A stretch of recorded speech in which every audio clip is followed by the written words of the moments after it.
Real video করবে, video কাজে লাগে। এটা ঘরোয়া ঘরোয়া বাতের হোটেল। এটা সামোসা না? হ্যাঁ, এটা সমোসা। এদের আছে পাতাকপি, ডিম, মরিচ এবং অন্যান্য অনেক রকমের হ্যাঁ, মশলা মশলা আছে। আছে। মেন কি আছে? হ্যাঁ, এটা আর এটা সমোসা। পাতি, right? হ্যাঁ, সমোসার পাতি আর সাটন। আর এখানে সব কিছু এখানে আছে। সব কিছু ময় মশলা আর সব কিছু। আমরা ঘরোয়া সামনে তো ঘরোয়া পরিবেশে ঘোরা পরিবেশে এটা দোলতলা মন্দিরের পিছনে, তাই না হোটেলটা?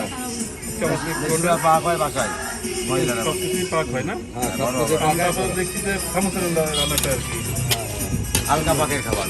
হালকা হালকা পাক এবং ঘরোয়া পরিবেশে হ্যাঁ, ঘরোয়া পরিবেশ। সুন্দর রান্নাটা হচ্ছে। আর পরোটা, ডাল, ভাজি, এখানে পরোটা সব কিছু আছে, খিচুড়ি আছে। সব কিছু আমরা আস্তে আস্তে সবই দেখাবো। তারপরে তোমার সামোসাটা দেখাচ্ছি আর কি। এরপরে এই ভাজিটা হয়ে গেলে উঠে আপনারা ওই সামোসা ভাজ করতে দিবেন, তাই তো? হ্যাঁ, আচ্ছা, অবশ্যই। এটা আরেকটু বার চাইলে আরেকটু বার থাক, আজকে একটু থাক, আমরা আজকে ইনশাল্লাহ দেখাবো। ধন্যবাদ।